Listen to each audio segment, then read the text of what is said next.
এ তো কাকে হেগে দিল। ফের বাংলাদেশি ছবিতে মিঠুন, বিপরীতে থাকছেন মিমি। টলিউড কিংবা বলিউড সর্বত্রই আছেন কিংবদন্তি অভিনেতা মিঠুন চক্রবর্তী।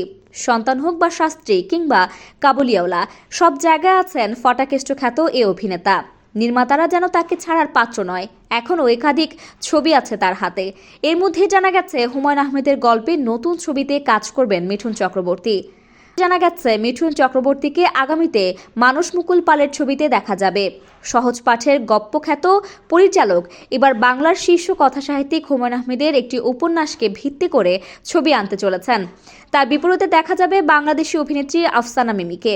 ভারতের জাতীয় পুরস্কার জয়ী এই পরিচালক চিত্রনাট্য লেখার আগে বাংলাদেশ ভ্রমণ করবেন বলে জানা গেছে। বাংলাদেশ কেন?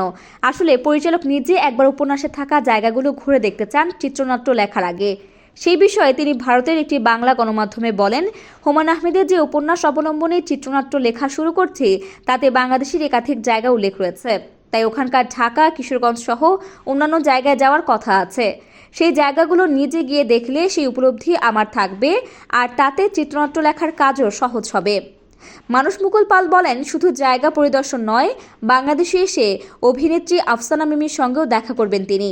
ছবির অনেকটা শুটিং বাংলাদেশে হবে, কিন্তু এখনই নয়, বর্তমানে তার হাতে আরও 3টি ছবির কাজ রয়েছে। সে ছবিগুলো শেষ করে তবেই তিনি এই ছবির কাজে হাত দেবেন। আফরোজা দিবা, বিনোদন ডেস্ক, বাংলাদেশ নিউজ টুডে।